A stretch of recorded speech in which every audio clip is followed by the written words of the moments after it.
Yang kedua, agar ibadah Anda diterima oleh Allah Subhanahu wa ta'ala. Lanjutan daripada masalah tobat. Tobat diperlukan bagi setiap orang. Yang pertama maksudnya adalah agar seseorang itu bisa rajin beribadah, karena dosa-dosa itu membelenggu seseorang daripada memperbuat ibadah. Yang kedua, tobat diperlukan agar ibadah diterima oleh Allah Subhanahu wa ta'ala. Orang yang mempunyai piutang pasti tidak mau menerima hadiah dari orang yang berhutang kepadanya. Jelasnya begini, tobat dari maksiat dan mencari keridhaan musuh orang yang pernah dizalimi merupakan keparduan yang harus dilaksanakan.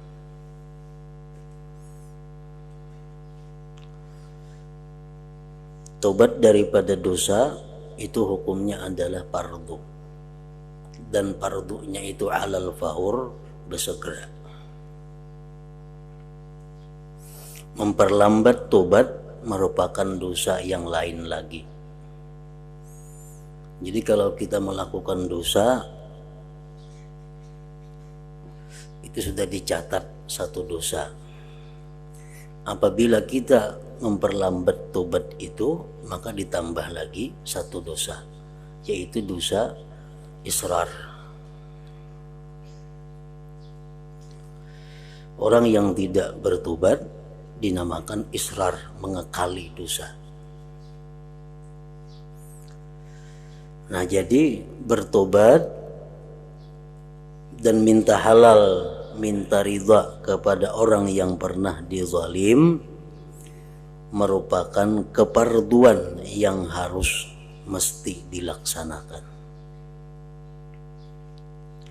Sedangkan kebanyakan ibadah yang Anda tuju, yang kita perbuat, kebanyakan adalah ibadah sunat. Nah, apabila ibadah itu bertentangan antara fardu dan sunat, tentu yang didahulukan adalah yang fardu.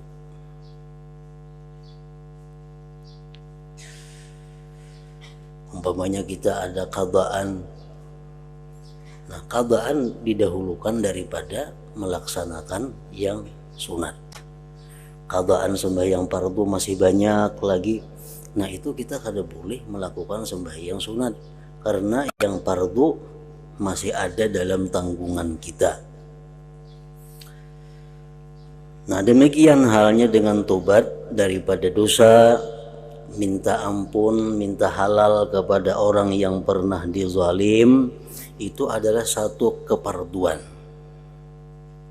Nah, bila satu keparduan itu kita tunda dengan melaksanakan yang sunat, maka yang sunat itu jelas sudah kada diterima oleh Allah Subhanahu wa ta'ala. Jadi itulah perlunya tobat tadi, agar ibadah kita bisa diterima oleh Allah.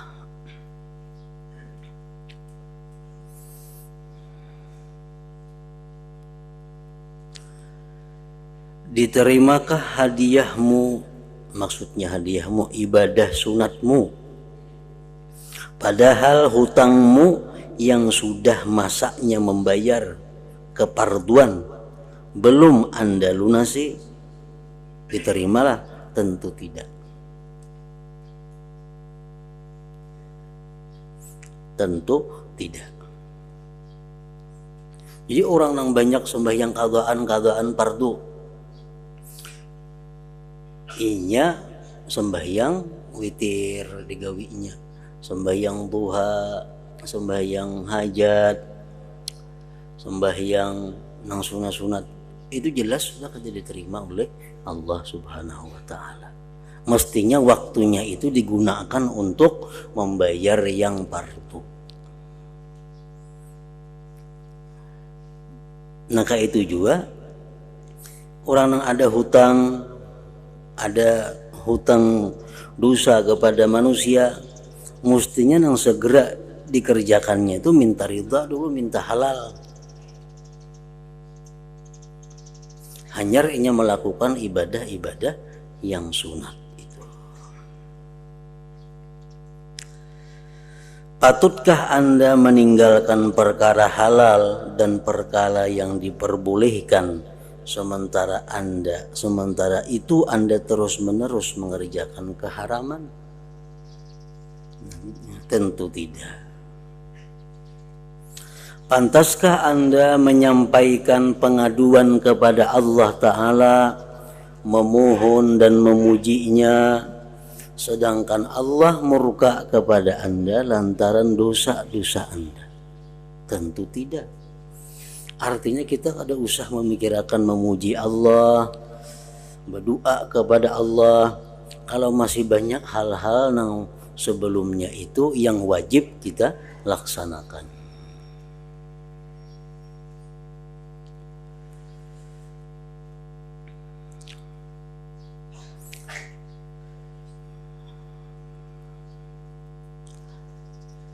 Jadi Allah kadang menerima ibadah seseorang bila orang itu berlumuran dengan dosa.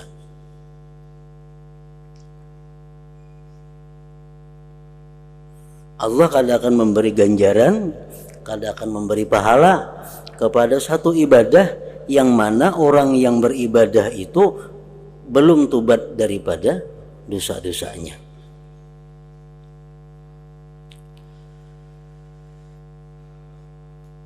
Innama yataqabbalullah minal muttaqin. Allah hanya menerima orang-orang yang takwa. Orang yang takwa tentu orang yang bersih daripada dosa. Nah, kita mencuri, kita mengambil hak orang lain, nah kemudian kita kada tobat, kada minta ridha, sembahyang kita kada diterima Allah, belajar kita kada dinilai pahala oleh Allah, apapun ibadah kita ditolak oleh Allah. Kenapa? Karena kita meninggalkan sesuatu yang lebih perlu daripada itu. Nah, apa yang lebih perlu? Tobat dan minta halal kepada orang yang pernah kita ambil haknya itu. Sampai inya mati itu berlaku hukumannya. Nah, kita mengambil hak orang hari ini, kemudian kita kada tobat, kita kada minta halal. Padahal tobat minta halal bisa kita lakukan, tapi kita kada mau. Sambahyang aja kita, beribadah, puasa, menuntut ilmu sampai mati kada diterima Allah. Kenapa? Karena sebelumnya itu inya ada berbuat sesuatu yang membuat Allah murka kepadanya. Nah, jadi kada gampang perbuatan dosa itu. Nah, makanya tadi wajib tobat itu berdahulu daripada beribadah, karena dengan tobat ibadah kita selanjutnya diterima oleh Allah Subhanahu wa Ta'ala. Amun sudah perbuatan baik kita kada diterima Allah, catatan amal tentu kosong nang sebelah kanan, sedangkan perbuatan dosa yang lain-lain tetap jalan. Kita melakukan dosa yang lain dicatat, melakukan dosa catat lagi, melakukan ibadah kada dicatat. Jadi jelas itu timbangan amal itu berat ke sebelah kiri. Nah, jadi itu pentingnya tobat.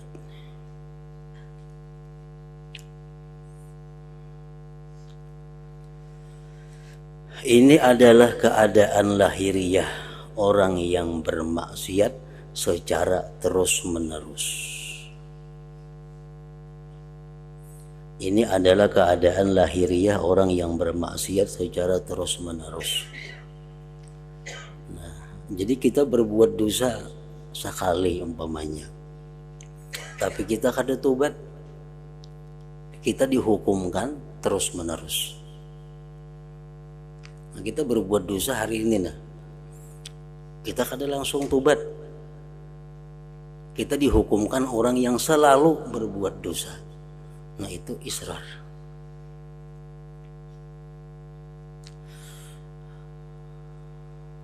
Semoga Allah memberikan pertolongan kepada kita semua dalam melakukan taat. Amin ya rabbal alamin.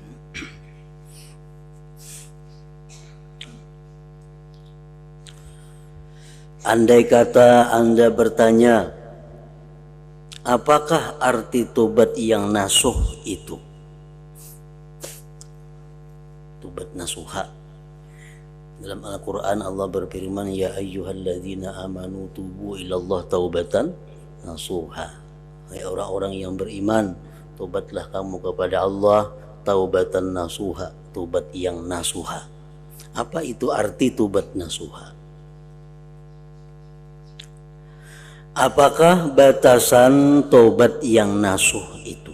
Apa takrifnya?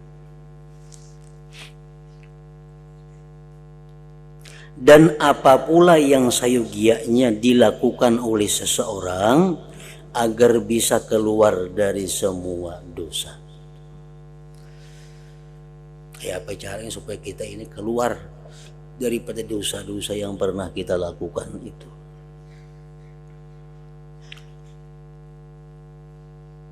Maka aku terangkan, ujar Imam Ghazali. Tobat merupakan suatu laku di antara laku-laku hati. Artinya tobat itu min fi'lil qulub, termasuk perbuatan hati. Jadi di mulut kita aku tobat, itu kan sekadar pengakuan. Sama kayak usalli fardhu zuhri, itu hanya sekadar membantu. Sedangkan yang ini dalam hati usalli fardhu zuhri ini tuh. Nah sama tobat, astagfirullahaladzim wa atubu ilaih, astagfirullahaladzim wa atubu ilaih. Aku minta ampun kepada Allah, aku tobat kepadanya. Di mulut diucapkan 100 sehari, itu hanya sekadar pengakuan kita. Tapi nang ianya yang dinilai Allah sesungguhnya, nang ngaran tobat itu adalah di dalam hati. Karena tobat itu perbuatan hati. Taubat dilakukan sesudah dihasilkannya perkataan para ulama, semoga Allah meridai mereka. Artinya apa yang dimaksud dengan taubat itu? Menurut beberapa pendapat ulama disimpulkan taubat itu membersihkan hati dari dosa. Ada pendapat yang kayak itu.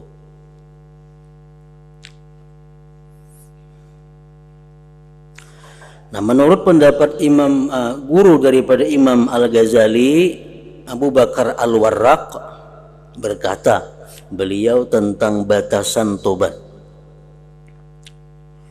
Yang dinamakan tobat ialah meninggalkan pemilihan dosa. Arti pemilihan itu melakukan dosa. Ikhtiyaruz dzambi. Meninggalkan pemilihan dosa, meninggalkan memperbuat dosa, di mana dosa semisalnya sudah pernah diperbuat demi mengagungkan Allah Ta'ala dan takut akan kemurkaannya. Nah itu definisi tobat menurut Abu Bakar Al-Warraq. Meninggalkan melakukan dosa di mana dosa yang semisal itu pernah dilakukan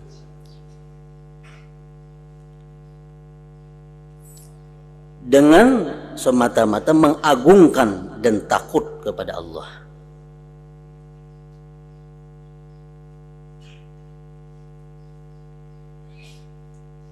Tingkatan dosa itu ada 3 secara umum. 1 dosa paling besar, dosa kafir, menyekutukan Allah. Nah, Ini tingkatan dosa. Dosa yang nomor 2 tingkatannya adalah bid'ah fiddin, bid'ah dalam agama.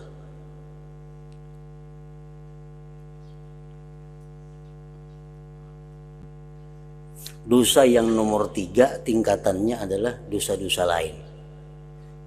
Dosa ghibah, berzina, riba, dan sebagainya.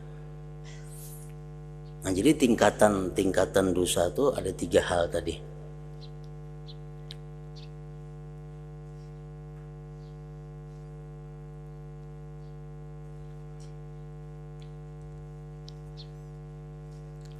Jadi kalau direnungkan, perkataan guruku ini ternyata terdapat 4 syarat bagi sahnya tobat.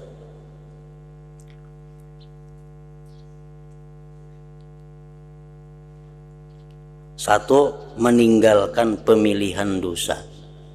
Artinya meninggalkan memperbuat dosa.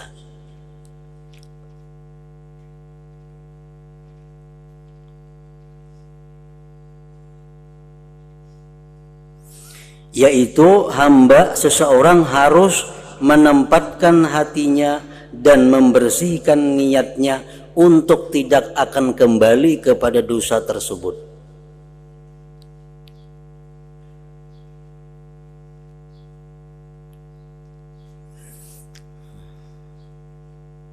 Artinya hatinya itu sudah bulat, kada akan kembali kepada dosa.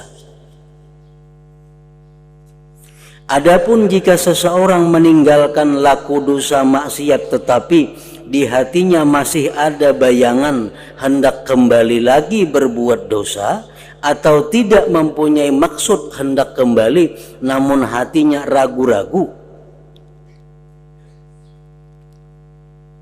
maka orang semacam ini kadang-kadang masih akan kembali melakukan dosa. Ia disebut orang yang menahan diri dari dosa, bukannya orang yang bertobat dari dosa. Nah, jadi tobat itu artinya bulat hati. Aku kada akan mengulang lagi dosa semisal itu. Nah, itu ngaran tobat. Bila hati ini masih ragu-ragu, bisa tak ulang, bisa kada. Nah, itu belum tobat ngarannya. Atau di hatinya ini masih ada tujuan lagi untuk mengulang satu dosa, itu kada tobat juga ngarannya. Aku hari ini kau menahan diri daripada dosa, tapi esok bisa kada kau menahan diri. Nah, itu kada tobat ngarannya. Jadi tobat itu bulatakan kita ini hati kita, pokoknya aku esok dan selanjutnya kada berbuat dosa lagi. Andai kata isuk inya berbuat dosa, kada jadi masalah. Yang penting waktu inya bertobat itu hatinya bujur-bujur penuh, bujur-bujur bulat, kada akan melakukan dosa lagi di belakang hari. Nah, itu ngarannya tobat.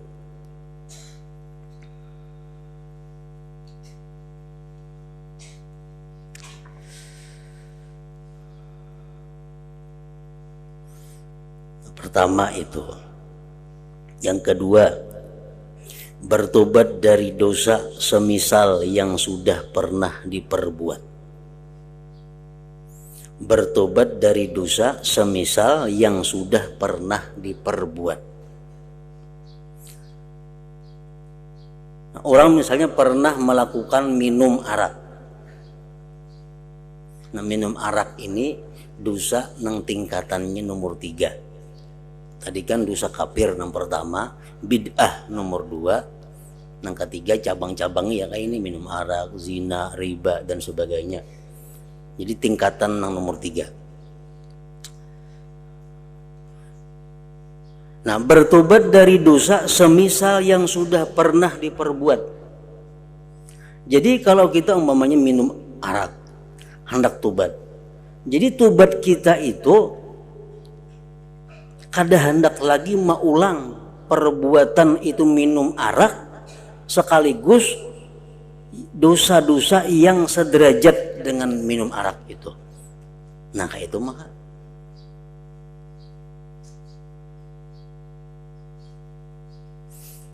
jadi bukan hanya tobat itu tertentu kepada dosa yang pernah kita lakukan, kada inggir situ aja. Jadi tobat itu mesti satu, meninggalkan, berhenti. Yang kedua, berjanji kada akan maulang lagi dosa-dosa semisal yang kuperbuat itu. Jangan hanya ditujukan kepada satu dosa yang pernah kita lakukan. Misal, aku tobat berhenti daripada minum arak.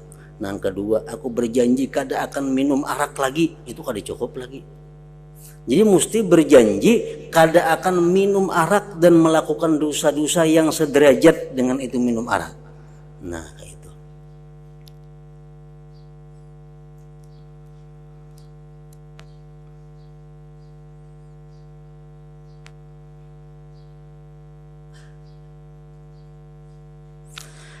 Karena seandainya dosa yang semisal belum pernah dikerjakan, karena seandainya dosa yang semisal belum pernah dikerjakan, berarti ia adalah orang yang takut kepada Allah, orang yang takwa kepada Allah, bukan orang yang bertobat. Cobalah Anda renungkan, kalau ada orang berkata bahwa Nabi Muhammad SAW adalah orang yang bertobat dari kekafiran, tentu omongan seperti ini tidak benar. Sebab beliau sama sekali tidak pernah kafir.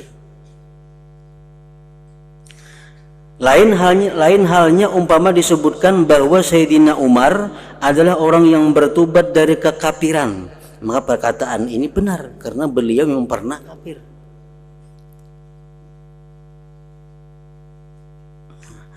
Yang ketiga, dosa yang pernah diperbuat sama dengan dosa yang ditinggalkan pemilihannya dalam hal kedudukan dan tingkatan, bukan dalam hal bentuknya. Nah, coba Anda pikirkan, orang yang telah tua renta, lagi rusak badannya, yang semasa mudanya pernah melakukan zina dan merampok, ini lagi bezina, merampok gawiannya, sekarang sudah umur 90, bagarak saja bebaya kawa, hendak tobat. Satu sih mbak ampeh daripada berzina dan merampok. Dua, bercita-cita kada merampok lagi. Memang kada kau merampok lagi, sudah Tuhan angka itu. Nah, jadi bertobat itu bukan hanya daripada dosa yang pernah dilakukan, tapi juga tobat daripada dosa yang sederajat dengan itu.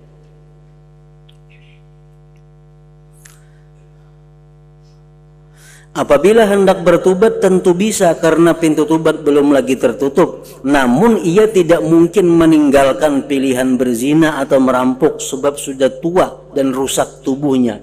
Tentu ia tidak mungkin kuat berbuat zina atau merampok. Ia tidak dapat meninggalkan pilihan berzina atau merampok. Maka tidak sah ia diberi sebutan sebagai orang yang meninggalkan dan menahan diri dari perbuatan zina atau merampok. Sementara ia memang lemah dan tidak mampu melakukannya. Nah, meskipun begitu, ia masih dapat melakukan dosa yang sama tingkatannya dengan zina atau merampok, seperti berdusta, mendakwa orang berzina kepada orang lain, memfitnah dan menghasut.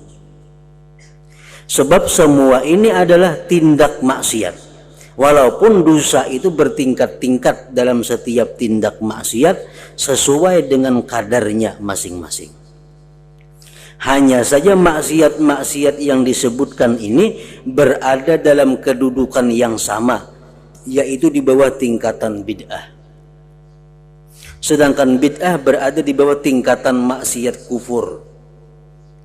Karena itu orang yang sudah tua dan rusak tubuhnya tersebut sah tobatnya dari zina dan merampok serta semua perbuatan dosa yang pernah ia kerjakan, di mana ia tidak lagi mampu berbuat semisalnya dalam bentuknya ketika ia telah rapuh.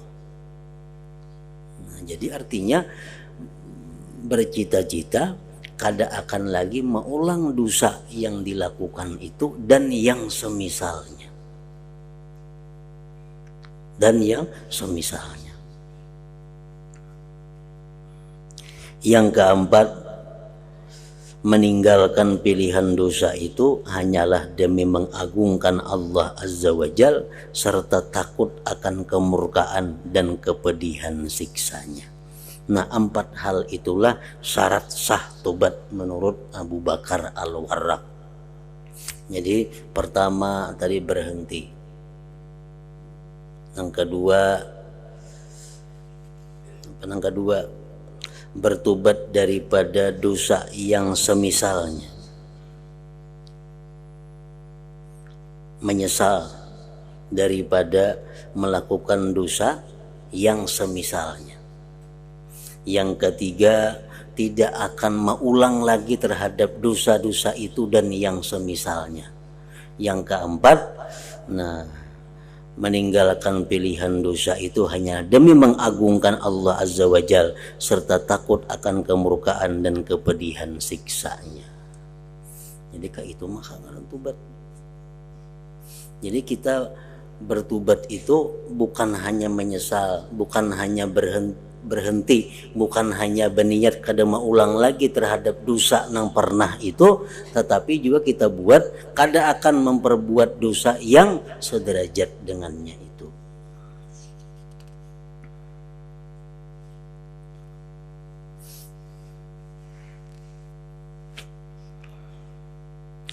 Meninggalkan pilihan dosa itu, meninggalkan perbuatan dosa itu hanyalah demi mengagungkan Allah Azza wa Jal serta takut akan kemurkaan dan kepedihan siksanya. Bukan lantaran mencintai kepentingan duniawi atau karena takut kepada manusia atau untuk mencari pujian sesama dan supaya terkenal, bukan pula buat mencari kedudukan atau karena lemah dan miskin di tengah-tengah masyarakat atau pamrih-pamrih lain. Inilah syarat-syarat dan rukun-rukun tobat. Apabila 4 syarat ini ada dan sempurna, maka itulah tobat sejati dan benar atau tobat nasuha ngaran.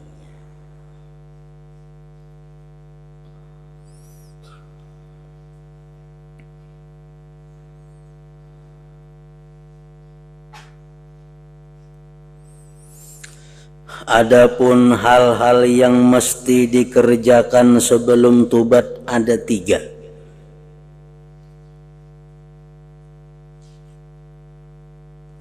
Jadi tobat itu ada mukaddimahnya, ada tobat itu pengantarnya yang membawa dia bertobat. 1, ingat keburukan dosa. Ini biasanya mukaddimah inilah yang menyebabkan orang itu bertobat. Pertama, ingat keburukan dosa.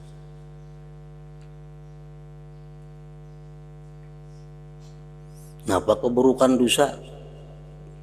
1 perbuatan dosa itu sangat banyak menimbulkan hal-hal yang buruk.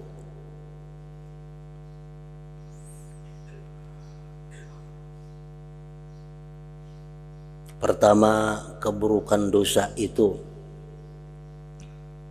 membuat ibadahnya ditolak oleh Allah.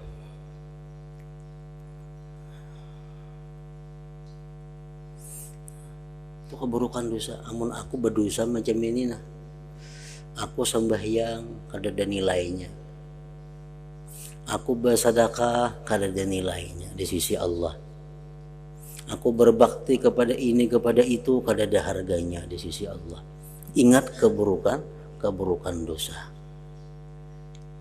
Yang kedua, keburukan dosa itu membuat sedihnya Rasulullah Sallallahu Alaihi Wasallam. Dengan adanya kita berbuat dosa ini, Rasulullah jadi sedih, Rasulullah jadi berduka kalau kita berbuat dosa. Yang ketiga, keburukan dosa ini mendekatkan kita kepada siksa Allah.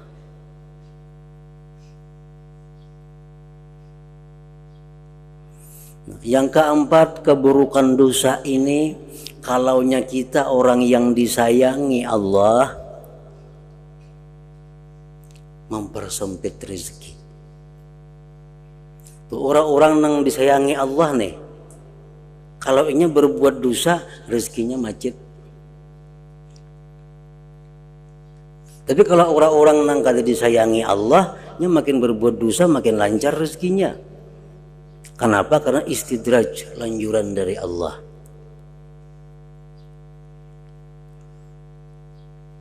Nah, orang-orang yang beriman, orang-orang yang dikasihi Allah, kalau ini berbuat dosa, rezekinya disempitkan Allah.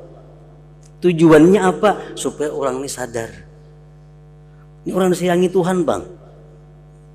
Nah, orang disayangi Tuhan itu kalau nya berbuat dosa, Allah segera memberi teguran kepadanya. Antara lain teguran Tuhan apa? Rezekinya macet.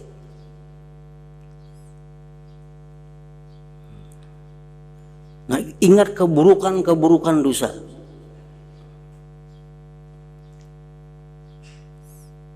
Dalam kitab Sirajut Talibin disebutkan itu ada antara lain bahwa orang-orang yang beriman itu, orang-orang yang dikasihi Allah itu kalau dia melakukan satu perbuatan dosa, nah, maka rezekinya akan disempitkan Allah.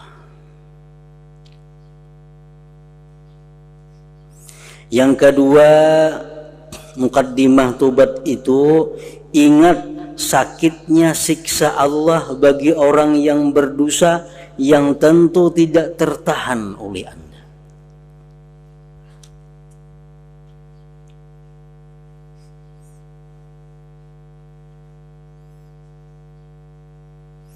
Ingat sakitnya siksa Allah bagi orang yang berdosa yang tentu tidak tertahankan oleh Anda. Kalau hukuman yang diberikan oleh hukuman dunia masih kada apa-apa. Orang mencuntan misalnya dihukum penjara 5 tahun. Dalam penjara ini apa? Diberi makani, dididik, dilatih, diberi pelajaran macam-macam. Itu narapidana itu dalam penjara. Hukuman dunia kalau di penjara belamak awak. Amun hukuman Allah, ingat sakitnya siksa Allah bagi orang yang berdosa yang tentu tidak tertahankan oleh Anda.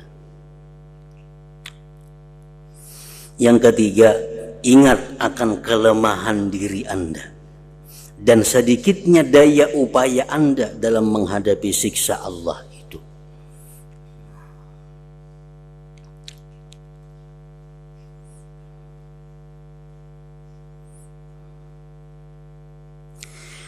Manakala orang tidak tahan akan panasnya matahari, tidak tahan akan tamparan polisi atau gigitan semut, bagaimana ia bisa tahan terhadap sengatan panas neraka jahanam dan pukulan malaikat zabaniyah atau patukan ular sebesar leher unta, sengatan kala sebesar himar yang terbuat dari api di dalam neraka. Maka pulang siksaan Tuhan dalam neraka itu bagaimanapun sakitnya, bagaimanapun pedihnya, di situ kada ada lagi mati. Mati kada ada lagi. Jadi terus menerus orang disiksa ini menderita.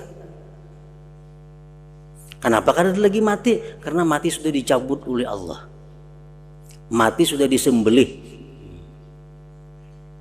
Kan di akhirat kayaknya di padang mahsyar mati ini dibentuk menjadi seekor kibas. Jadi Allah memanggil makhluk yang bernama maut mati. Ya Tuhan mati supaya menghadap. Nah datang si mati nih berbentuk kayak kibas. Akhirnya sampai di situ disembelih kibas ini. Kalau mati mati. Ya Allah. Si mati nih matinya. Kada ada lagi kematian. Jadi orang yang dalam neraka kada ada lagi mati, nang di surga kada ada lagi mati karena matinya sudah mati. Nah jadi kayak apa aja siksa Allah itu sakitnya, pedihnya, hancur kita awak, kembali lagi macam semula, disiksa lagi, kematian tuh ada lagi. Nah itu yang kita bayangkan sebelum kita melakukan tobat.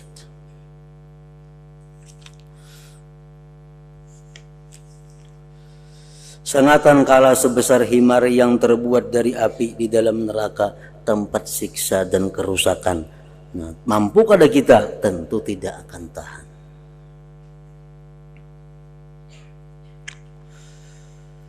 Nah, semoga kita semua dilindungi oleh Allah dari kemurkaannya dan siksanya. Nah, jadi untuk menghindari hal-hal seperti tadi, hanya ada satu jalan, adalah tobat. Ngalihlah tobat itu kadang ngalih, namun kita mau. Kenapa kadang ngalih? Karena semuaan itu ada cara, ada jalan yang diberikan Allah untuk melaksanakan tobat itu. Pertama, berampih.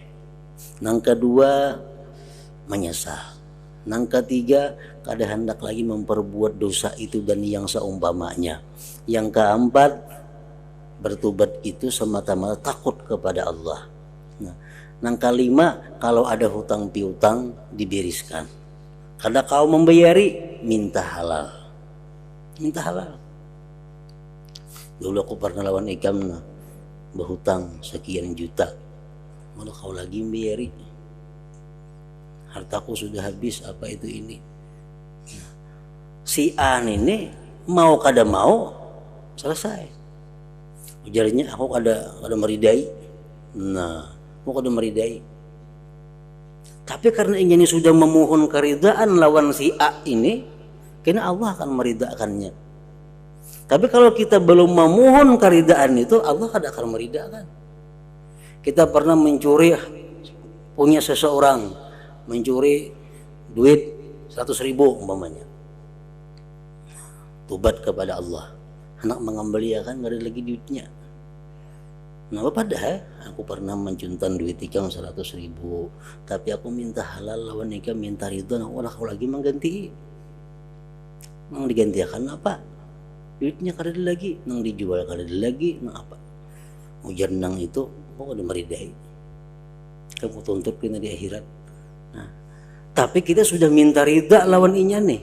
Nah, kayaknya di akhir Allah maha bijaksana, Allah menghargai permintaan halal kita kepada makhluknya itu. Allah sangat menghargai itu, sehingga harganya apa? Kita bisa dibebaskan oleh Allah daripada tuntutan seorang makhluk tadi dengan nama Allah yang bernama Al-Muqsit itu. Nah, nama Allah Al-Muqsit ada 99. Nah, itu fungsinya apa? Fungsi membereskan hal-hal yang macam itu.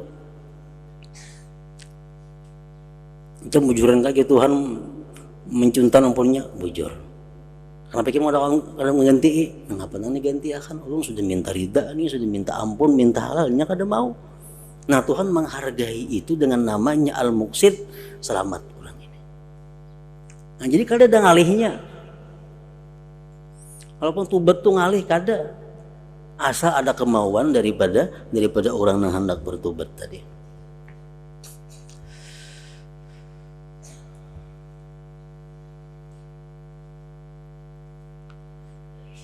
Apabila Anda selalu mengingat hal ini dan senantiasa membiasakan ingat kepada siksa Allah di waktu malam dan siang, maka yang demikian pasti akan mendorong Anda untuk bertobat yang baik dan bersih dari segala dosa.